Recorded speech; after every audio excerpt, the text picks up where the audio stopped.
पाहिजेत. आपल्या महापुरुषांना आपण जातीपातीमध्ये अडकवलं नाही पाहिजे. आपण जातीपातीमधनं महापुरुष आपण नाही पाहिले पाहिजेत. प्रत्येक महापुरुष हा आपला असला पाहिजे, हा प्रत्येक आपला महाराष्ट्राचा असला पाहिजे. इथे साहित्य इथे समोर आहे. माझ्या महापुरुषाबद्दल तो का लिहितोय हे कुठून प्रश्न पडायला लागले महाराष्ट्रात. मला असं वाटतं योग्य लिहितोय का अयोग्य लिहितोय इथपर्यंत ठीक आहे, पण कोणत्या जातीचा माणूस लिहितोय ही कधी वेळ आली नव्हती. मला असं वाटतं या जातीपातीतनं हा महाराष्ट्र बाहेर येणं गरजेचं आहे. तुमच्या मनात असेल की हा कसा इथे शासनाचा कार्यक्रम आहे, पण उदयजी सामंत यांनी मला बरीच गळ घातली आणि या कार्यक्रमासाठी मला बोलवलं आणि त्यामुळे आपलं सर्वांचं दर्शन झालं. त्यामुळे मी उदयजी सामंत यांचे मी मनापासून आभार मानतो.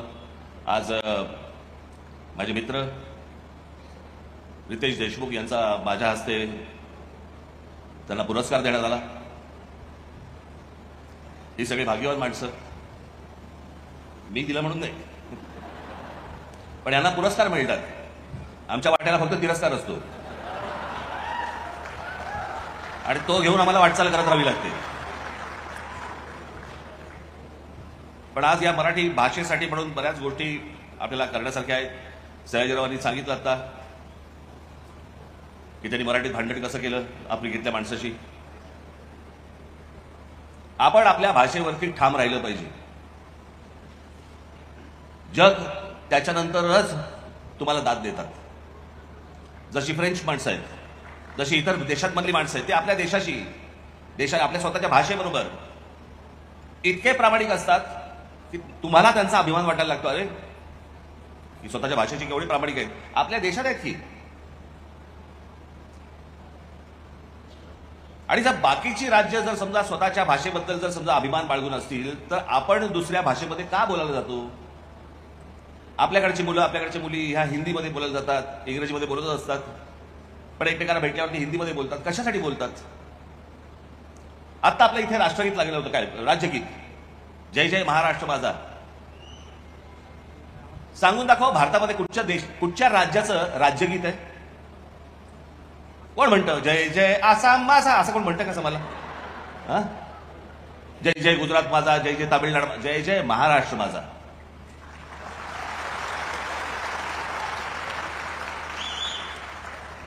पहिली गोष्ट आपण लक्षात घेतली पाहिजे की आजपर्यंत या भूप्रदेशावरती, ज्याला मी नेहमी सांगत आलो की हिंद प्रांत, हिंद प्रांत, कारण हा देश हिंदुस्थान भारत जो काय आहे हा 1947 साली झाला.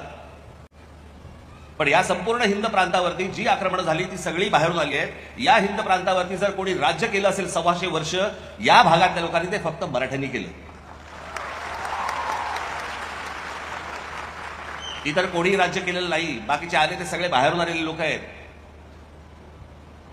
आणि ज्यांनी राज्य केलं, जे राज्यकर्ते होते, ज्या राज्याची जी भाषा आहे ती भाषा आपण वृद्धिंगत नाही करायची, मग काय करायचं. मगाशी उदयजी सामंत यांनी सांगितलं की मराठी भाषेसाठी म्हणून मी जे सांगितलं ते त्याला त्या गोष्टीला ते मदत करतील. उदयजी, आपण जे आम्ही सांगू त्या गोष्टीला आपण मदत करायलाच अशी अपेक्षा आहे. जे आम्ही करू त्यालाही आपण पाठिंबा द्यावा अशी आमची विनंती आहे. तेव्हा फक्त केसेस टाकू नका.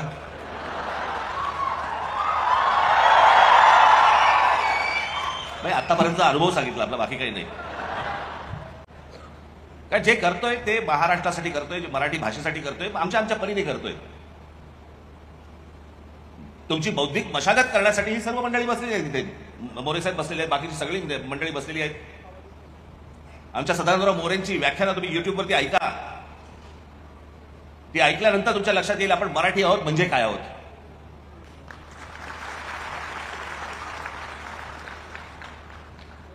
मी अनेकदा माझ्या भाषणामध्ये सांगत आलो, मी आज पुन्हा एकदा सांगतो. माणसाचं जे अस्तित्व असतं किंवा एखाद्या भाषेचं, त्या समाजाचं जे काही अस्तित्व असतं ना, ते त्या जमिनीवरती असतं. आपण दरवेळेला म्हणत आलो आपण आमचा इतिहास, जगाचा इतिहास. इतिहास म्हणजे काय. इतिहास म्हणजे भूगोल.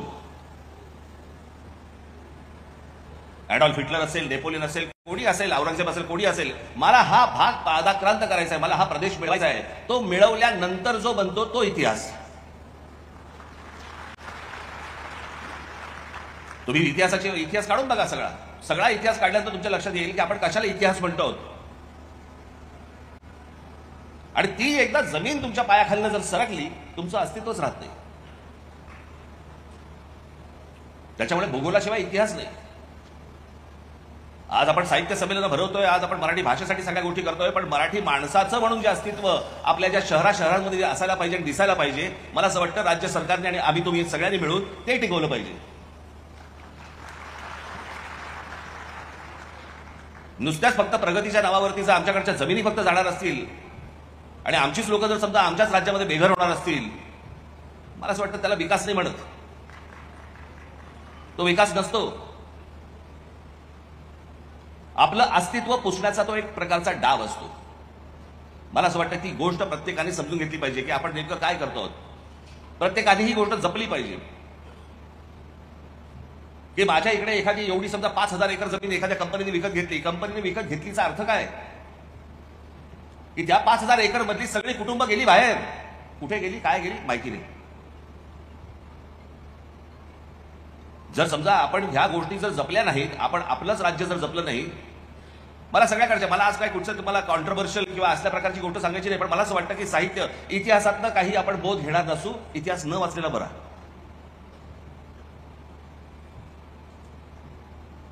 की प्रत्येक वेळेला आपण आपल्या गोष्टी आपण देत आलो, सांगत आलो की बाबा घ्या. प्रत्येक वेळेला तुम्ही जगाच्या पाठीवर देशात जावं आपल्या.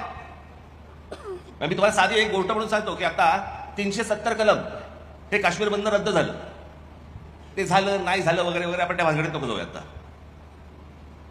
370 कलम रद्द झाल्याचा अर्थ काय, तर भारतीय माणूस तिथे काश्मीरमध्ये स्वतःची जमीन घेऊ शकतो. अजून किती जण घेते मला माहिती नाही. खरं तर पहिल्यांदा अंबानी आणि अदानीने घ्यायला पाहिजेत. तर लोकांना विश्वास बसेल ना की बाबा जायला हरकत नाही. पण तुम्हाला गंमत म्हणून सांगतो, हे फक्त काश्मीर पुरतं नाही आहे. तुम्ही जर समजा आता हिमाचल प्रदेशमध्ये जरी गेलात तरी हिमाचल प्रदेशमध्ये तुम्ही जमिनीचा तुकडा घेऊ शकत नाही. भारतीय कोणी माणूस जरी समजा तिकडे गेला तरी हिमाचल प्रदेशमध्ये तुम्ही तुमचा जमिनीचा तुकडा विकत घेऊ शकत नाही. तुम्ही जर आसाम, मणिपूर आणि या सगळ्या भागामध्ये गेलात, तुम्ही तिथे जमीन विकत घेऊ शकत नाही, भारतीय असून सुद्धा. आम्हीच का मोकळीक दिली आहे? आमच्याकडेच या सगळ्या गोष्टी, तुम्ही या आमची जमीन घेऊन जा, तुम्ही या आमची जमीन घेऊन जा, हा जो प्रकार आहे, अहो तुमचं अस्तित्व टिकलं नाही, भाषाकडून टिकेल.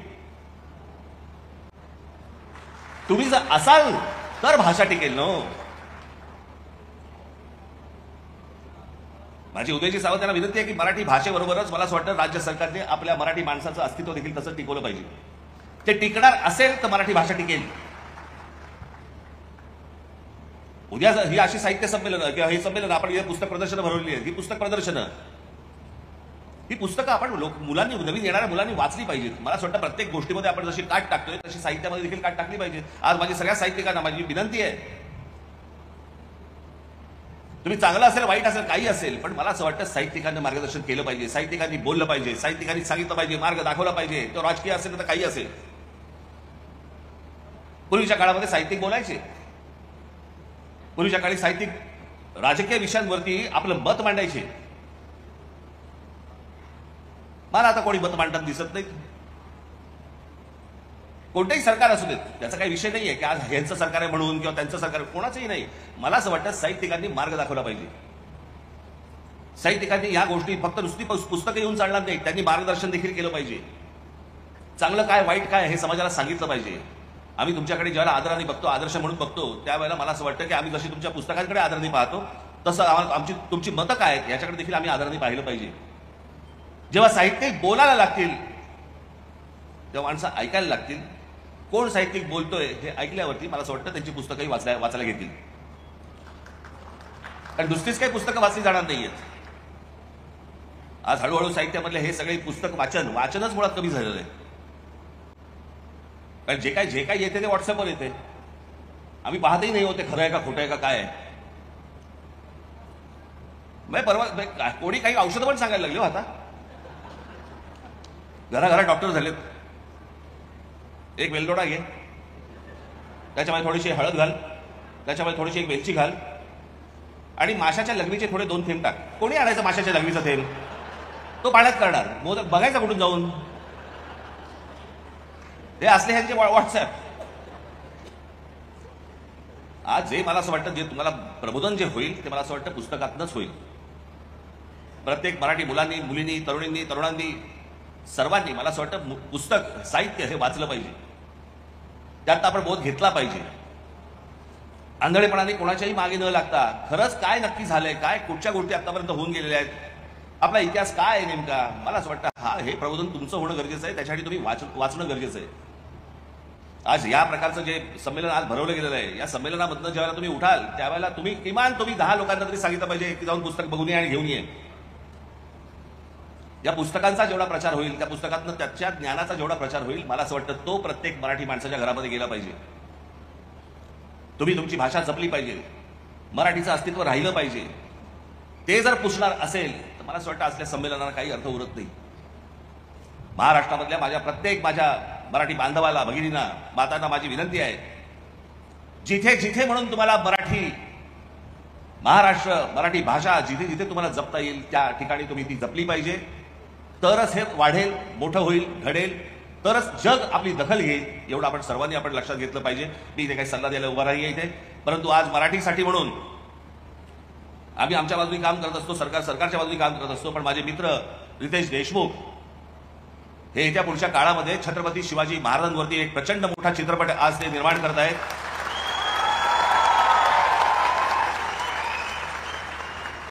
शिवरायांच्या भूमिकेमध्ये ते स्वतः आहेत.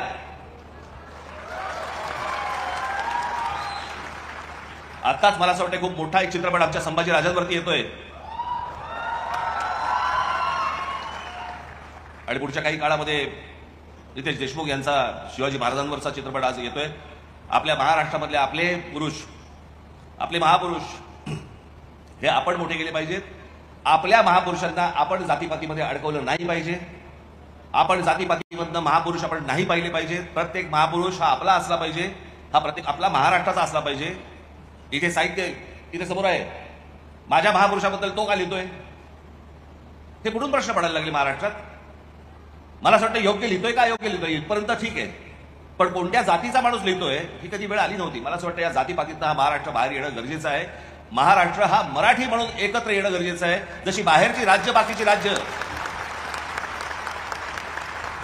राज्य जशी त्यांची भाषा म्हटल्यानंतर जशी एकत्र येतात. साधी गोष्ट तामिळनाडू मधला आणि तुमचा ह्याच्यातला आंध्र प्रदेश मधला ना कावेरीचा प्रश्न, कर्नाटकातला माफ करा, कर्नाटकातला आणि कावेरीच्या प्रश्नावरती तामिळनाडू मधले चित्रपटसृष्टी असू देत, साहित्यिक असू देत, राजकीय पक्ष असू देत, सगळे राजकीय पक्ष एका प्रश्नासाठी म्हणून, कावेरीच्या प्रश्नासाठी सगळे एका व्यासपीठावरती येतात. त्यांच्या भाषेसाठी सगळेजण, सर्व लोक एका व्यासपीठावरती येतात. मला असं वाटतं आपापले मतभेद देखील आपण बाजूला सारून मराठीसाठी म्हणून आपण एकत्र सर्वांनी येणं गरजेचं आहे. प्रत्येकाची काम करायची पद्धत असते. आमची एक वेगळी पद्धत आहे, तीही मला असं वाटतं तुम्ही सांभाळून घेतली पाहिजे. ह्यांची एक पद्धत आहे, तीही सांभाळून घेतली पाहिजे. मला असं वाटतं ह्या नद्यांचा जर नीट संगम झाला तर मराठी भाषा आणि मराठी माणूस याला हात लावायची या जगात कोणाची हिंमत होणार नाही, एवढा आपल्याला निश्चित सांगतो. आणि आज मला इथे उदय सामंत यांनी मला बोलवलं, मला रितेश देशमुख यांचा माझ्या हस्ते सत्कार केला. I am honoured. आणि या सगळ्या मला अतिशय मी भाग्यवान आहे की माझ्या मित्राचा सत्कार माझ्या हस्ते झाला त्याबद्दल. आणि होऊ घातलेल्या छत्रपती शिवाजी महाराजांच्या भूमिका करणाऱ्या मित्राला मी मनपूर्वक शुभेच्छा देतो. सामंत साहेबांना आणि त्यांच्या सर्व सहकार्यांना हा सर्व कार्यक्रम त्यांनी आयोजित केला त्याबद्दल मित्राचा धन्यवाद देतो. इथे राहणाऱ्या मराठी माणसांना देखील मी मनापासून आज धन्यवाद आणि शुभेच्छा देतो. आणि हा कार्यक्रम पाहण्यासाठी अमेरिकेतनं आलेल्या जे लोक आहेत त्यांनाही मनापासून धन्यवाद देतो आणि आपण सर्वांची मी रजा घेतो. धन्यवाद. जय हिंद, जय महाराष्ट्र.